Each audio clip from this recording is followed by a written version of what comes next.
Hey everyone, I'm working to hit 1,000 subscribers, and I need your help to get there. If you enjoy this content, please hit that subscribe button right now. 10 days. That's all we've got left before this thing gets real. And I need to talk about what's happening with this Blue Jays roster right now, because the decisions being made over the next week and a half are going to set the tone for this entire season. There are two names at the center of all of it: Eloy Jimenez and Davis Schneider. And one of them has been absolutely putting on a show, while the other one is fighting to hold on to his spot. Let's get into it. Eloy Jimenez.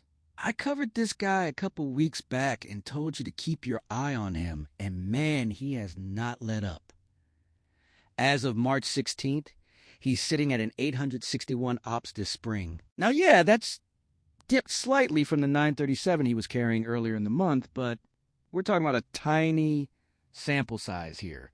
One bad at-bat shifts those numbers pretty dramatically. The underlying stuff, though, that's what's got people genuinely intrigued. His exit velocities have been filthy. Multiple balls over 100 miles an hour. He's hitting the ball with authority, and that's not something you can fake in spring training. Daniel Francisco over at Sportsnet said he's been exceptionally intrigued by Jimenez this spring and called him a potential lottery ticket piece who has real odds of carving out playing time.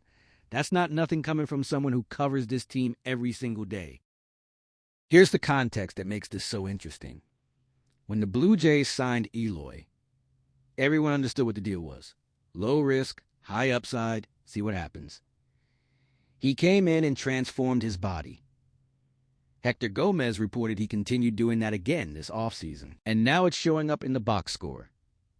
The Jays didn't sign this guy expecting him to force a real opening day conversation, and yet here we are, 11 days out, and people are actually debating whether he belongs on this roster over a guy who was a legitimate contributor on last year's playoff team. Which brings me to Davis Schneider. And look, I want to be really clear here, because last time I made a video on this, some of you thought I was coming for the guy. I'm not. I'm a Davis Schneider fan. He's got real tools. He had a really solid regular season, and he gives you versatility at second base that matters. But his spring numbers right now are 3 for 28 with a 385 OPS.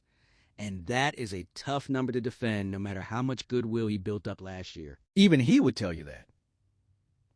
Keegan Matson, who covers this team for Sportsnet, came on and said Davis is going to have to earn it this spring. He hasn't earned it yet. That's not me talking. That's a reporter who's in that clubhouse. So what actually happens here? My honest read is the Jays start Schneider on the opening day roster and send Eloy to AAA to begin the year.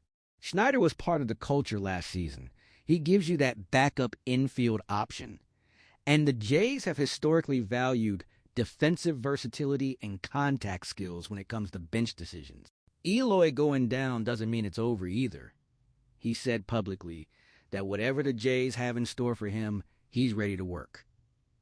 That's a guy who's comfortable with the process. But if Schneider comes out of the gate cold in the regular season the same way he's looked this spring, Eloy Jimenez is going to be the first call they make, and he'll be ready. The other thing worth noting is what this roster could actually look like against left-handed pitching. With Bob Bichette gone, you've got a real hole there in terms of who's punishing southpaws. Eloy Jimenez against lefties is a weapon. Schneider against lefties is also a weapon. The dream scenario is you find a way to carry both of them and use the matchups properly. It's a conversation worth having. And it's one the front office is definitely having right now behind closed doors. A couple of quick things before I wrap up.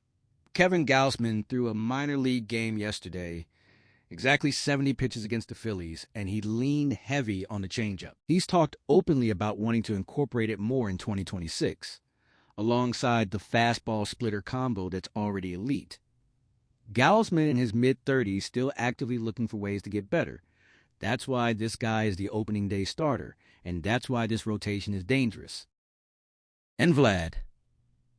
His first WBC, 1.4 Devo 00 ops, 14 balls over 100 miles an hour, best hitter on the best team in the tournament. I don't care how you want to frame it, that man is locked in.